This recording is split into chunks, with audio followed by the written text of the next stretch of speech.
சீமான் அவர்கள் பிரபாகரன் அவர்களை சந்திச்சது உண்மை. நான் கேள்விப்பட்ட வரைக்கும் உண்மைதான். உண்மை. குறைந்த நேரம் சந்திச்சிருக்காங்க. ஆமா, ஒரு 10 நிமிடம் அளவுக்கு சந்திச்சிருக்காங்க. சரி. அப்ப நிறைய விஷயங்கள் அப்ப தலைவர் சொன்னாரு என்கிட்ட, அதுபடிதான் இப்ப நான் செயல்பட்டுகிட்டு இருக்கேன் அப்படிங்கிறாரு. இந்த மாதிரி ஏதாவது பேசுறதுக்கான வாய்ப்புகள் அப்ப இருந்துதா?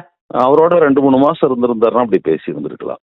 சரி. ஆனா அவர் பேசுனது 10 நிமிடத்துல இவ்வளவு விஷயத்த பேச முடியாது. ஆனா அப்ப பார்க்க போது மட்டும்தான் சீமான் அவர்கள் யாரு அப்படிங்கிறது தலைவர் பிரபாகரன் அவர்களுக்கு தெரியுமா?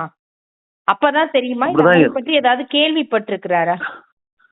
அவரு இல்லை, யாராவது சொல்லியிருக்கலாம். ஏன்னா இவர் சீமான் இங்கிருந்து போனது திரைப்படம் தொடர்பான அந்த ஊடகத்துறைக்கு அவங்களோட தொடர்புல தான் போனாரு. அவரு அந்த குழு இருந்த இடத்துக்கும் தலைவர் இடத்துக்கும் 30 கிலோமீட்டர் வித்தியாசம்.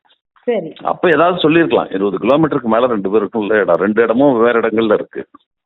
அப்ப கேள்விப்பட்டிருக்கலாம், யாராவது வந்திருக்காங்கன்னு கேள்விப்பட்டிருக்கலாம். அவரை பற்றி முழுவதும் அவருக்கு தெரிஞ்சிருக்கின்றது வாய்ப்பு குறைவுதான். அவ்வளவு தெரிஞ்சிருக்காது. அது இல்லாம உரையாடுவதற்கான நேரம் இவர் ஐயோ நீங்க தமிழ்ல வேற சொல் பயன்படுத்தினா குற்றம் கண்டுபிடிப்பீங்க அப்படின்லாம் தலைவர் பயந்துட்டதெல்லாம் உண்மையா இருக்க வாய்ப்பே கிடையாது. ஏன்னா அவ்வளவு நேரம் பேசுறதுக்கு வாய்ப்பு இருந்திருக்காது. நான் கேள்விப்பட்ட நேரம் உண்மையாக இருந்தால், ஏன்னா நேரம் சொல்றது அவ்வளவுதான். இவங்க போய் சந்திச்சதை பத்தி எனக்கு சில பேர் மறுக்கிறாங்க, சந்திக்கவே இல்லைன்னு. ஆனா சந்திச்சிருக்காங்கன்றதான் எனக்கு கிடைச்ச செய்தி. சரி சரி. நேரம் குறைவுங்கிறது தான் நான்